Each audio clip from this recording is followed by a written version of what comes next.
सबसे पहले शुरुआत करेंगे हाथरस की खबर के साथ। हाथरस की निर्भया के दर्द से देश अभी उबरा भी नहीं है, लेकिन एक साथ कई लड़कियों पर अत्याचार की वारदात की कई खबरें सामने आ रही हैं। प्रतीकात्मक तौर पर 3 शहरों की तस्वीरें हम आपको दिखाएंगे, लेकिन हाथरस की सबसे पहले बात कर ले। वहां पर एसआईटी ने पीड़िता के परिवार से मुलाकात की है।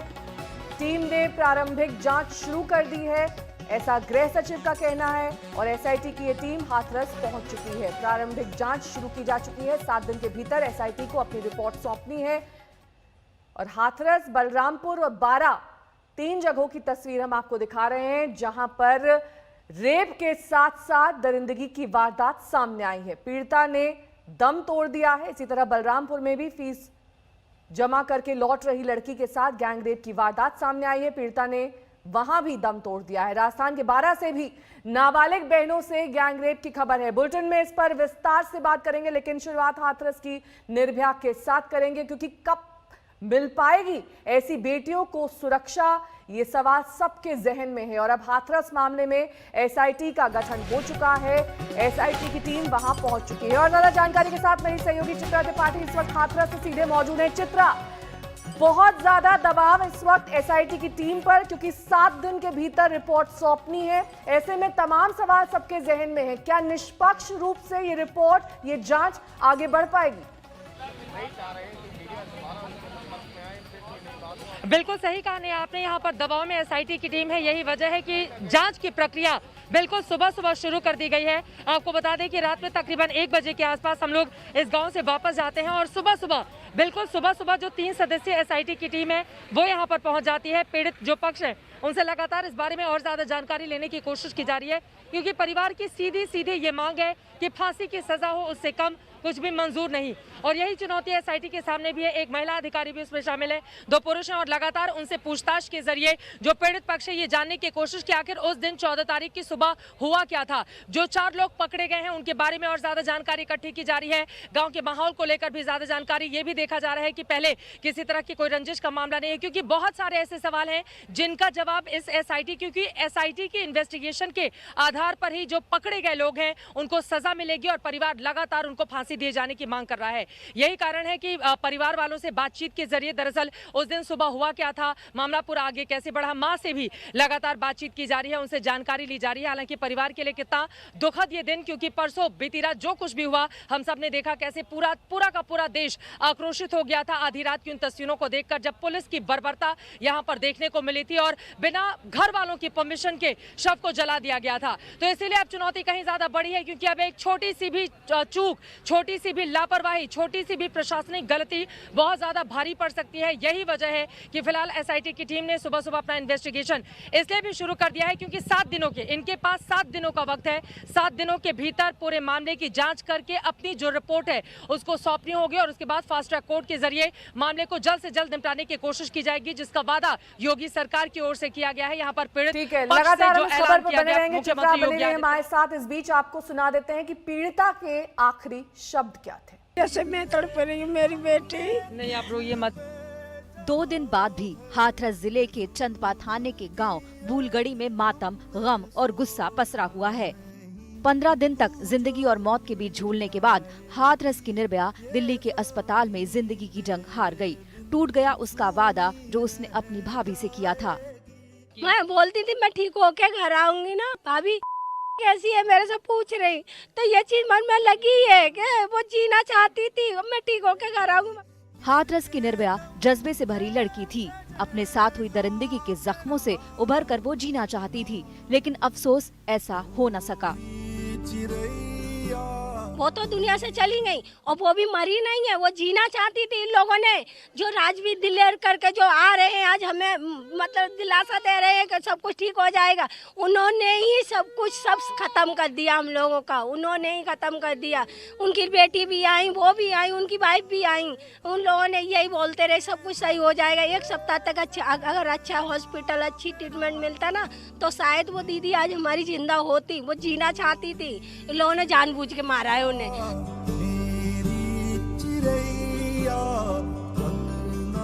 उधर पापा अभी सदमे से उबर नहीं पाए हैं। रो रो कर बुरा हाल है। रह कर कानों में गूंज रही है बेटी की वो आवाज कि पापा हमको इंसाफ दिलाना। बेटी मेरी बात बहुत अच्छी थी और मेरी बहुत लाडली बेटी थी, सब में छोटी। क्या बोलती थी? लास्ट में बोल के गई है कि पापा इंसाफ चाहिए। एक तरफ बिटिया को खोने का गुस्सा तो दूसरी तरफ आखिरी झलक ना देख पाने का मलाल।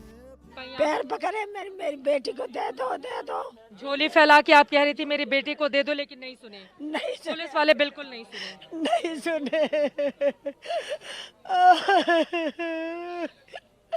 आखिरी बार मेरी बेटी को तुम यात्रा तो दिखा दो। पर आप अपनी बच्ची का चेहरा देखना चाहती थी? चाहती थी मेरी बच्ची आ रही है, पर आखिरी बार तो देख लूंगी। आगे सुनिए मंगलवार की रात अमंगल की कहानी। रात में यही हुआ कि वहाँ से लेके सीधे शमशान घाट में लेके गए, तो हम लोग को सुनने को मिला, तो हम लोग सब गए गाड़ी के सामने खड़े हुए, तो सबको उठा के इधर उधर फेंक दिया। लेडीज पुलिस भी लगा, आप लोगों को भी गिरा दिया था? आए बहुत। कुल कितनी महिलाएं थी उस समय? कुल कितनी महिलाएं थी बताइए? ज्यादा हाँ, वो यहाँ से चली गई हैं, कम से कम 40-50 होंगी। और रात में तो आप भी जानते हो, रात में करते नहीं हिंदू धर्म में, तो उस तरीका से हम लोगों को हमने डीएम सर से भी हाथ जोड़ा, एसपी सर थे उनसे भी बोला। और उस समय मारपीट भी हुई महिला? हाँ, मारपीट भी हुई है। बॉडी लगाई जा रही थी, हंस के उनकी बॉडी लगाई जा रही थी। ये लोग प्रशासन के लोग हंसते जा रहे थे, एक दूसरे का हाथ पकड़ के ऐसे घेराबंदी कर ली, उसके अंदर वीडियो दिखाया जा रहा है, उसमें हंस रहे हैं वो लोग। पूरा परिवार, नाते रिश्तेदार, मोहल्ले के लोग आज तक ने सबसे बात की। हर कोई गुस्से में है। पुलिस पर भरोसा करना इनके लिए मुश्किल हो रहा है। एक बेटी के साथ में ऐसा हुआ है तो वो इतना मुंह भर देंगे, तो फिर क्या उनको ये है कि आगे ये लोग नहीं करेंगे हमारे साथ में? मैं विश्वास दिला सकते हैं कि आगे चल के ये लोग हमारे साथ में ऐसा नहीं करेंगे। एक बेटी को मतलब हम लोगों ने बलिदान कर दिया, उन्होंने ये सब कर लिया, तो क्या पैसों से मुंह भरते रहेगी सरकार हमारी?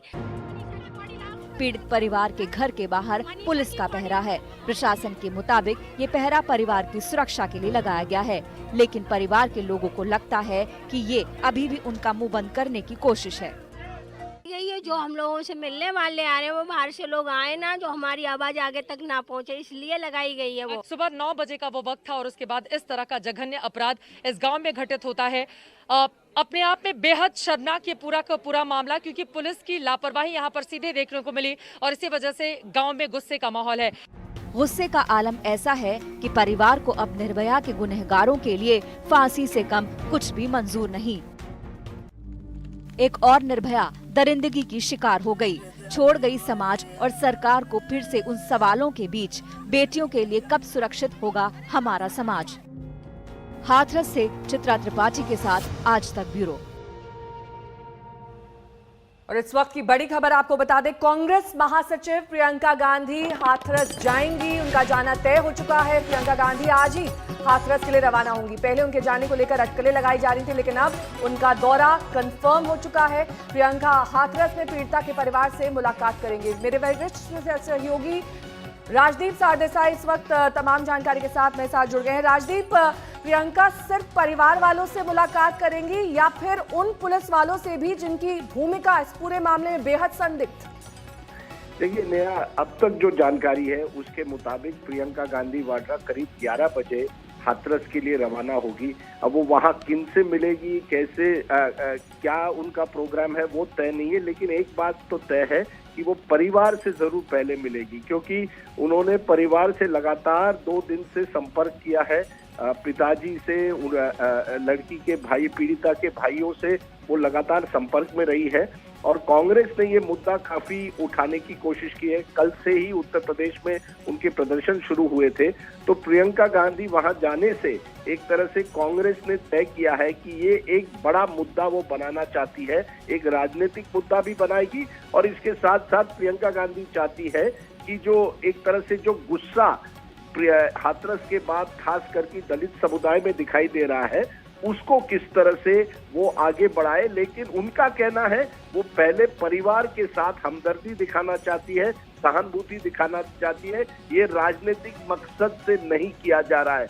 लेकिन देखिए नया कई महीनों से एक क्रिटिसिज्म थी, एक आलोचना थी कि गांधी परिवार केवल ट्वीट करता है, जमीन पर नहीं जा रहा है। अब आज प्रियंका गांधी वाड्रा हाथरस जा रही है और कल जो खबर आ रही है राहुल गांधी पंजाब के किसानों का जो आंदोलन है उसके साथ वो जुड़ेंगे, यानी कि जमीन पर जाकर एक तरह से माहौल बनाने की कोशिश हो रही है। बहुत बहुत शुक्रिया राजदीप इस तमाम जानकारी के लिए आपका। तो जाहिर तौर पर आज प्रियंका गांधी का ये दौरा बेहद अहम माना जा रहा है। लगभग 11 बजे हाथरस प्रियंका गांधी पहुंच सकती हैं। परिवार का दर्द तो आपने देख लिया, अब इस पर तेज हो रही सियासी हलचल भी आपको दिखा देते हैं, क्योंकि राहुल और प्रियंका के बाद सोनिया गांधी ने भी योगी सरकार पर हमला बोल दिया है। और इस बीच सीएम योगी आदित्यनाथ ने वीडियो कॉन्फ्रेंसिंग के जरिए पीड़िता के पिता से बातचीत कर इंसाफ का भरोसा दिलाया। इंसाफ की मांग का रास्ता सियासी गलियारों से होकर गुजरता है। हाथरस की बेटी के लिए भी ऐसा ही हो रहा है। शहर दर शहर शांतिपूर्ण कैंडल मार्च है तो हंगामेदार कोहराम भी है। शांति और कोलाहल के बीच सियासत की बुलंद आवाजें भी हैं।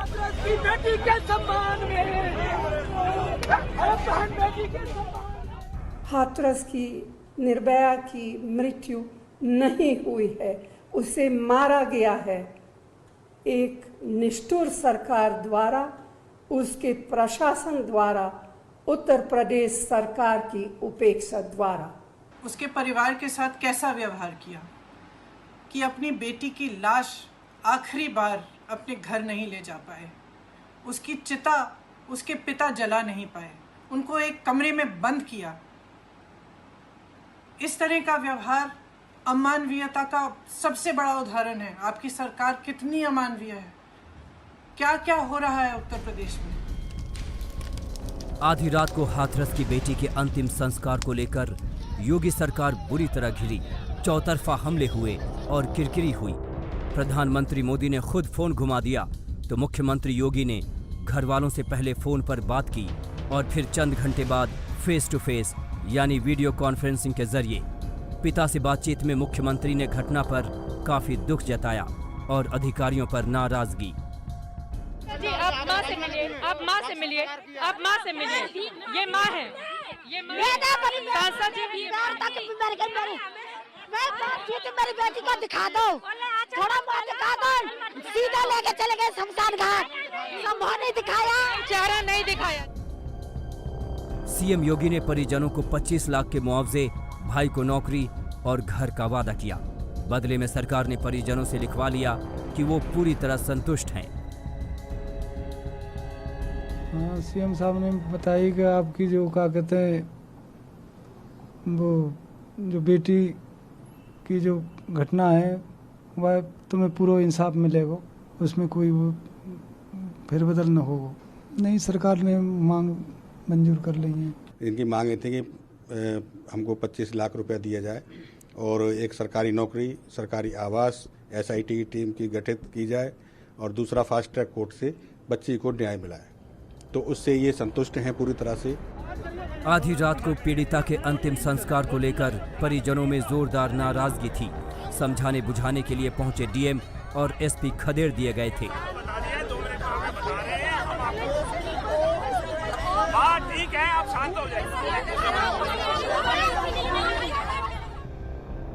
मुख्यमंत्री के भरोसे के बाद परिजनों की नाराजगी थोड़ी कम हुई है। यूपी सरकार ने घटना की जांच के लिए एसआईटी का गठन किया है। 3 सदस्यों वाली एसआईटी ने जांच का मोर्चा संभाल लिया है। जांच टीम पीड़िता के गांव में पहुंच चुकी है। एसआईटी को 1 हफ्ते में रिपोर्ट देने के निर्देश दिए गए हैं और उसके बाद फास्ट ट्रैक कोर्ट में मामला चला जाएगा। ये SC/ST का केस था। एक क्षेत्राधिकारी स्तर के अधिकारी ने इसकी विवेचना की और अन्य लोगों से बातचीत करने के बाद से इसमें 354 की धारा बढ़ाई गई जो कि छेड़खानी से संबंधित है। अब इसकी धाराएं 302 में हम परिवर्तित करेंगे और जल्द से जल्द साक्ष्य एकत्रित करके हम चार्जशीट करेंगे तथा कोर्ट से ये अनुरोध करेंगे कि इसको फास्ट ट्रैक कोर्ट में इसकी सुनवाई हो। इस बीच पीड़िता का एक नया वीडियो सामने आया है जिसमें वो गैंगरेप की बात कह रही है। उस दिन जिस दिन आपकी चोट लगी है उस दिन रेप हुआ है? अच्छा, दोनों ने किया था, कोई और भी था? वो दोनों थे और बाकी सब भाग गए थे। अच्छा, बाकी सब भाग गए थे। मम्मी को देख के। अच्छा, मम्मी को देख के भाग गए थे। तो आप उस समय होश में थे? थोड़ा सा होश था। थोड़ा सा होश था। अच्छा अच्छा, तो रेप हुआ आपके साथ? उधर पूरे विवाद के बीच राष्ट्रीय मानवाधिकार आयोग ने यूपी सरकार और सूबे के मुखिया को नोटिस भेज दिया है और 4 हफ्ते में जवाब मांगा है। हाथरस से राजेश सिंघल, तनुश्री पांडे और चित्रा त्रिपाठी के साथ आज तक ब्यूरो। तो ऐसी तस्वीर सिर्फ हाथरस से सामने नहीं आ रही, बल्कि 12 में भी ऐसी ही वारदात सामने आई है, जहां पर 2 नाबालिग बहनों के साथ कथित तौर पर रेप किया गया, उसके बाद उनकी जान चली गई। बलरामपुर में भी ऐसी घटना सामने आई है। तो और कितनी निर्भया होंगी पूरे देश भर में, ये सवाल सबके जहन में है।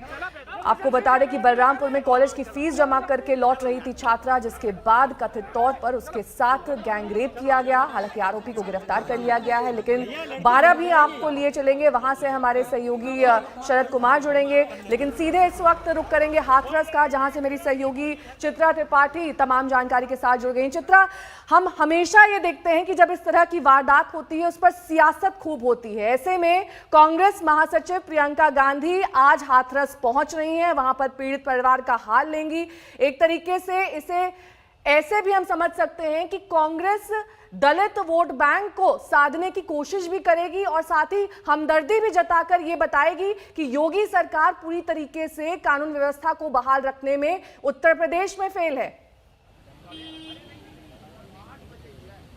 बिल्कुल सही बोल रही है नेहा आप। यही वजह रही कि प्रियंका गांधी ने कल ही मुख्यमंत्री योगी का इस्तीफा ट्विटर के जरिए मांग लिया था, लेकिन चूंकि 2 साल के बाद ही उत्तर प्रदेश में विधानसभा के चुनाव होने हैं 2022 में, और 22 से 24% एक बहुत बड़ा वोट बैंक है दलितों का, जिसको अपने पक्ष में करने की कोशिशें प्रियंका गांधी की ओर से लगातार की जा रही हैं। क्योंकि 1990 के दशक की हम बात करें तो यहाँ पर ब्राह्मण और दलित वोट बैंक के सहारे कांग्रेस पार्टी मजबूती से उत्तर प्रदेश में अपनी जड़ें बनाई रही, लेकिन उसके बाद लगातार वो गायब होती चली गई। और 30 साल के आसपास का ये लंबा सफर जहां पर कांग्रेस बिल्कुल यहां के पटल से गायब है, यही कारण है कि प्रियंका गांधी, देखिए राहुल गांधी से ज्यादा सक्रियता प्रियंका गांधी की उत्तर प्रदेश में आपको देखने को मिलेगी। 10:30 बजे का वक्त हमको बताया गया है जब दिल्ली से प्रियंका गांधी यहां के लिए निकलेंगी, लेकिन दिल्ली से यहां का रास्ता अगर बाई रोड हम बात करें 4 व्हीलर से तो तकरीबन 2.5 से पौने 3 घंटे के आसपास है। यहां तक क्या वो पहुंच पाएंगे, अपने आप में यह बड़ा सवाल है। हालांकि मैं दिखाना चाहूंगी यहां पर पुलिस बल का भारी जमावड़ा है, क्योंकि एक तरफ SIT की इन्वेस्टिगेशन अंदर लगातार चल रही है, तो वहीं दूसरी तरफ यहां पर सियासत दल आकर अपनी राजनीति नहीं चमकाए, इसकी भी पूरी व्यवस्था और उसको रोकने की कोशिश यहां सरकार की ओर से की गई है। इसी वजह से प्रशासन और पुलिस की यहां पर मुस्तैदी देखी जा रही है।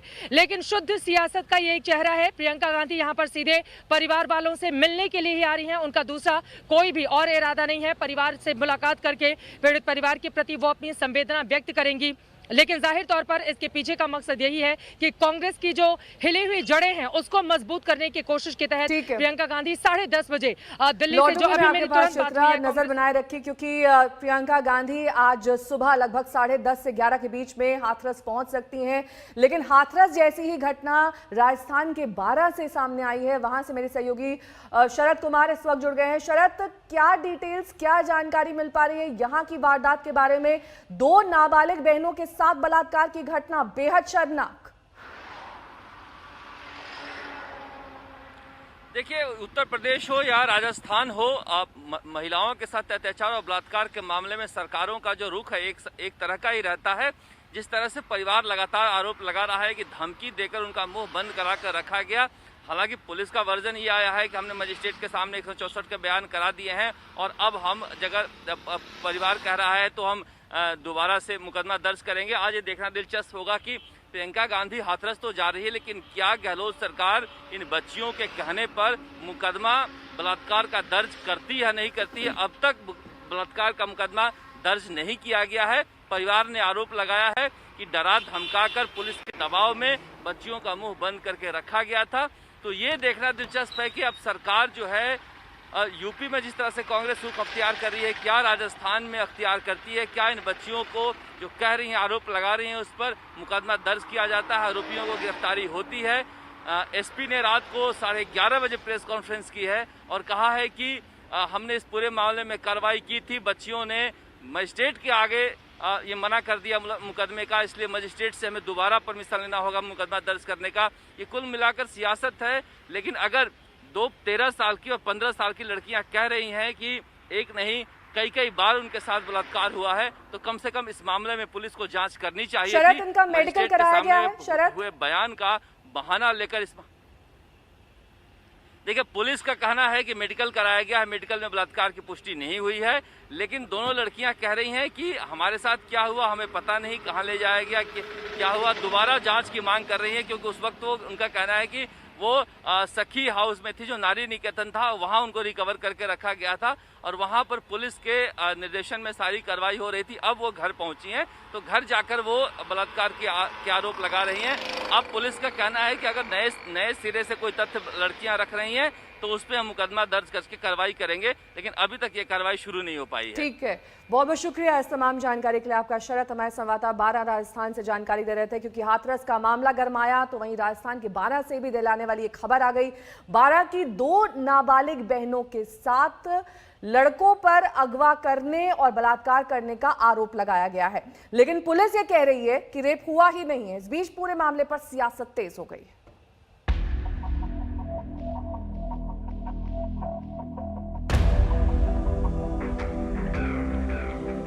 जबरदस्ती लेके गए थे, आदम खाया था, मैं कहता मम्मी पापा को सबको मार देना। ऐसे तो 2-3 थे, पर ऐसे पता नहीं है कौन बेहोश कर देते थे, गोली दे देते। कहानी थोड़ी पेचीदा है, लेकिन मामला नाबालिग लड़कियों के साथ बलात्कार के आरोपों का है। राजस्थान के बारां की 2 बहनों को कुछ नाबालिग लड़कों ने पहला फुसलाकर अगवा कर लिया और 3 दिनों तक घुमाते रहे। जब लड़कियों की बरामदगी हुई तब 13 साल और 15 साल की बहनों ने आरोप लगाया कि उनके साथ सामूहिक बलात्कार हुआ है। हम तो घर पर सो रहे थे, वो लेकर गए थे, मुंह पे वो कपड़ा डाला था हमारे। नहीं तो फोन करके बुलाया क्या था? मैं मुंह पे कपड़ा डाला था घर पे आके। 18 सितंबर की रात दोनों नाबालिग बहनें घर से लापता हो गई। परिजनों को जब घटना की जानकारी मिली तो तलाश शुरू हो गई। संदेह के आधार पर परिवार वालों ने 2 लड़कों के खिलाफ मामला दर्ज कराया। दिलचस्प ये कि दोनों लड़के परिचित बताए जा रहे हैं। 20 सितंबर को एक लड़के ने अगवा लड़की के साथ फेसबुक पर फोटो अपलोड कर दिया, जिसके बाद परिजनों को पता चला कि लड़कियां कोटा में हैं। लड़कियों के पिता पुलिस को साथ लेकर कोटा गए और अपनी दोनों बेटियों और आरोपी लड़कों को लेकर वापस आए, लेकिन पुलिस ने दोनों लड़कों को छोड़ दिया। पुलिस ने तो कोई कार्रवाई नहीं की। पकड़े थे क्या वो लोग? वो तो पकड़ लेते, हमारे लड़कों को साथ ही पकड़ के लाए थे पुलिस। पुलिस ने तो फिर न तो लड़कियों का हाथ लगाया न लड़कों को लगाया, दोनों को, लड़कों को तो छोड़ दिया और लड़कियों को सखी केंद्र में भेज दिया, डराया धमकाया। फिर वहाँ से बच्चियों ने फिर आपको घर आके बात बताई? फिर घर आके बात बताई बच्चियों ने।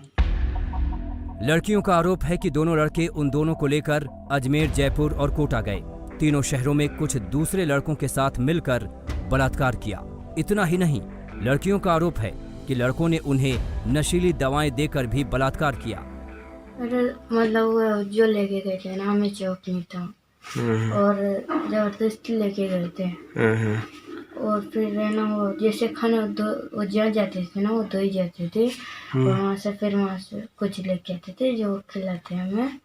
फिर हमें कुछ होश नहीं रहता था, क्या करते थे क्या नहीं करते। मामले ने तूल पकड़ा तो सियासत भी शुरू हो गई। हाथरस कांड में बैकफुट पर आई बीजेपी ने राजस्थान की कांग्रेस सरकार के खिलाफ मोर्चा खोल दिया। और खबर यह है कि 2-3 दिन तक उन नाबालिग लड़कियों को सखी केंद्र में रखा गया। उनके माता पिता से भी मिलने की इजाज़त नहीं दी गई। उन लड़कों को 2-4 दिन हवालात में रखा गया, उसके बाद छोड़ दिया गया। पुलिस बारां के अंदर इस केस को दबाने की कोशिश कर रही है। मेरा आग्रह है राजस्थान के मुख्यमंत्री जी से, जो गृह मंत्री भी हैं राजस्थान के, कि हमें राजस्थान में एक ऐसा माहौल बनाना है जहां महिलाओं का मान सम्मान हो। लेकिन पूरे मामले में दिलचस्प मोड़ उस वक्त आया जब बारां की पुलिस ने यह कह दिया कि मजिस्ट्रेट के सामने दिए बयान में लड़कियों ने बलात्कार के आरोपों का खंडन किया है। मजिस्ट्रेट साहब खुद सखी केंद्र में जाके इनके बयान लेने गए, तो वहां पर इन बच्चियों ने अपने बयानों में ये बात बताई कि क्योंकि इनके पापा इनको घुमाने नहीं ले जाते थे, इस कारण से ये घूमने चले गए थे कोटा में और इनके साथ इनको कोई बहला फुसला के नहीं लेके गया और इनके साथ कोई गलत काम नहीं हुआ। इस तरह के बयान इन्होंने मजिस्ट्रेट साहब के सामने बताए हैं।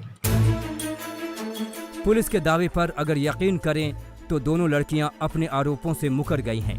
अब देखने वाली बात होगी कि नाबालिग लड़कियों के पिता का क्या बयान आता है। 12 से राम मेहता के साथ देव अंकुर वधावन, जयपुर आज तक। और एक बार फिर हाथरस की घटना का रुख करेंगे। इस बीच एक बड़ी खबर आ रही है कि हाथरस कांड की जांच के लिए बनाई गई एसआईटी के हेड भगवान स्वरूप का बयान आया है। इस बयान में उन्होंने कहा है कि 7 दिन के भीतर एसआईटी अपनी रिपोर्ट सौंप देगी। कल शामी स्पेशल जांच टीम हाथरस पहुंची है। आइए अब आपको सुनवा देते हैं भगवान स्वरूप का बयान। बात हो गई है और बाकी हम लोगों ने प्रारंभिक जो जांच करनी थी वो जांच स्टार्ट कर दी। अब इसमें थोड़ा समय लगेगा और जो हमारी रिपोर्ट होगी वो हम लोग शासन को जो है निर्धारित समय सीमा में हम लोग दे देंगे। अभी किन किन लोगों से और सर बातचीत करना बाकी है? अभी धीरे धीरे वो कोई कई लोग हैं पुलिस में हैं, बाकी और लोग हैं, बाकी और कई अभिलेख हैं, ये सब है। वो डायनेमिक है, मतलब वो आगे हो सकता है कुछ और जांच से कुछ और निकले, कुछ और निकले। तो जैसे जैसे होगा, हमें 7 दिन की सीमा दी गई है, हम लोग उसी में जो है इसको पूरी कर देंगे। बिना ब्रेक की खबरों का सिलसिला लगातार 9 बज गए में जारी रहेगा, लेकिन वक्त हो गया है हेडलाइंस का। नमस्कार, मैं हूं अंजना ओम कश्यप। हमें उम्मीद है ये वीडियो आपको पसंद आया होगा। लेटेस्ट खबरों के लिए यूं ही देखते रहिए आज तक और इस वीडियो के पसंद आने पर लाइक, शेयर एंड सब्सक्राइब करना ना भूलें।